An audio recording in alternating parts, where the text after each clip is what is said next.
18वीं लोकसभा का तीसरा सत्र आज से। शीतकालीन सत्र में 20 दिसंबर तक 19 बैठकें होंगी। संसद से मंजूरी के लिए वक्फ संशोधन विधेयक सहित 16 विधेयकों की लिस्ट तैयार है। सर्वदलीय बैठक में 30 पार्टियों के कुल 42 नेता मौजूद रहे। कांग्रेस समेत विपक्षी नेताओं ने लोकसभा में पहले दिन अडानी मामले पर बहस की मांग की। सत्र की कार्यवाही शुरू होने से पहले 2 नए सांसदों का शपथ ग्रहण होगा।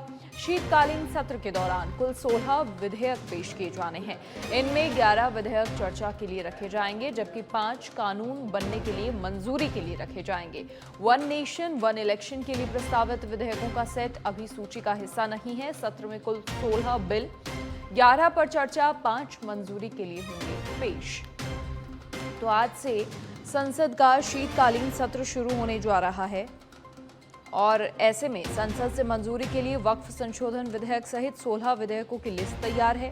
सर्वदलीय बैठक जो कल हुई उसमें 30 पार्टियों के कुल 42 नेताओं की मौजूदगी रही और कांग्रेस समेत विपक्षी नेताओं ने लोकसभा में पहले दिन अडानी मामले पर बातचीत करने के लिए कहा। अधिक जानकारी के लिए हमारे political editor Rajeev Tiwari phone line पर जुड़ गए हैं। राजीव, क्या कुछ पूरी जानकारी? आज से संसद का शीतकालीन सत्र शुरू होने जा रहा है और निश्चित तौर पर हंगामेदार रहेगा सत्र इस बार। बिल्कुल बिल्कुल सही कहा आपने। अगर देखा जाए तो आज से संसद का शीतकालीन सत्र शुरू हो रहा है, लेकिन यह सत्र हंगामेदार रहेगा ऐसी संभावना कल ही जब सर्वदलीय बैठक हुई थी उसके बाद से नेताओं के जो बयान आ रहे थे उसी से लग रहे थे। क्योंकि देखिए, कांग्रेस पार्टी लगातार जो है सर्वदलीय बैठक में इस बात की मांग करती रही कि सत्र के पहले सप्ताह में जो अडानी पे जो अमेरिका में जो आरोप लगा है उस पर चर्चा की जाए। साथ ही देखिए, एक संभावना ये भी है कि जो संभल में जो मस्जिद में जो हमला हुआ है उसको विपक्ष जो है तेजी से उठा सकता है, आज इस पर भी चर्चा की मांग कर सकता है। और वक्फ संशोधन बोर्ड बिल जो है इसको लेकर के भी चर्चा चल रही है। लेकिन अडानी मामला बड़ा मामला बन गया है, इसको कांग्रेस इसको लेकर के पूरी तरह से आक्रामक है। वही समाजवादी पार्टी की बात की जाए तो समाजवादी पार्टी ने सवाल खड़ा किया है निर्वाचन आयोग पर, निर्वाचन आयोग की भूमिका पर सवाल खड़ा किया है। लेकिन सरकार की तरफ से जो केंद्रीय संसदीय कार्य मंत्री और किरण रिजिजू हैं उन्होंने साफ कर दिया कि वक्फ संशोधन बिल पर जेपीसी की जो रिपोर्ट है पहले उसको पेश की जाएगी, उस पर चर्चा किया जाएगा और आगे लोकसभा अध्यक्ष और राज्यसभा के उपाध्यक्ष तय करेंगे कि अडानी मामले पर कब चर्चा की जाए, उसी हिसाब से चर्चा किया जाएगा। तो इस जो बयान कल सुनने को मिला उसके बाद से ही लग रहा है कि आज का जो दिन है हंगामेदार हो सकता है। हालांकि एक बात जरूर है कि देखिए, आज 10 बजे विपक्षी दलों की एक बैठक है पार्लियामेंट के अंदर, कांग्रेस पार्टी के जो राष्ट्रीय अध्यक्ष हैं उनके ऑफिस में, और वहां पर वो सरकार को घेरने की रणनीति तय करेंगे। इधर अगर देखा जाए तो सरकार ने भी अपना एजेंडा क्लियर कर रखा है। तब सरकार के एजेंडे में सबसे जो प्रमुख बिल है वह वक्फ संशोधन बिल है।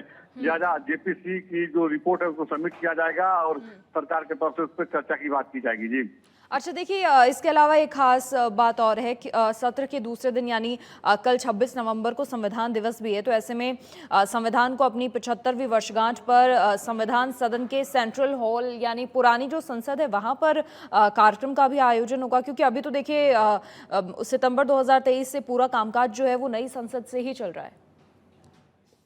बिल्कुल सही कहा आपने। अगर देखा जाए तो इसको लेकर सरकार ने पहले से ही तैयारी कर रखा है, इसको 75वीं वर्षगांठ मनाने को लेकर के। और जो पुराना जो संसद भवन है उसके सेंट्रल हॉल में संयुक्त सभा बुलाई गई है। दोनों सदनों के जो नेता हैं सभी मौजूद रहेंगे, सभी सांसद मौजूद रहेंगे और जो संविधान सभा को लेकर चर्चा की जाएगी। जो आजादी के बाद जब संविधान लागू हुआ और उसके 75 साल में हम लोग पहुंच गए हैं, तो कितना हम लोगों ने कहा जा सकता है कि अभी तक जो टारगेट अचीव करना चाहिए था, कितना बदलाव किया, कितना सुधार किया।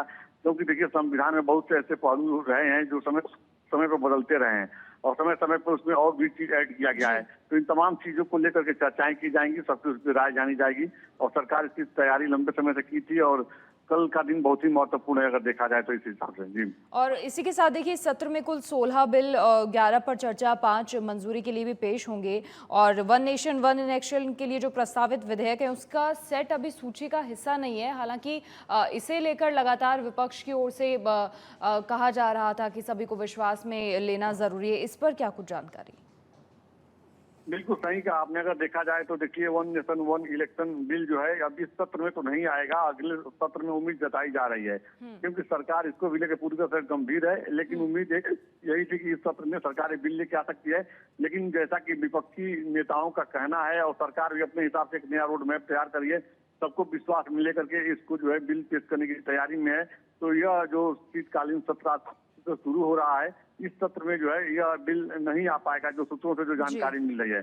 अब सरकार की आगे क्या योजना होती है, तैयारी होती है, कैसे विपक्षी नेताओं को अपने विश्वास में लेती है सरकार, यह तमाम डेवलपमेंट देखने होंगे। जी, इसके अलावा देखिए, वक्फ बिल पर बनी जेपीसी के सदस्यों ने भी और समय मांगा है।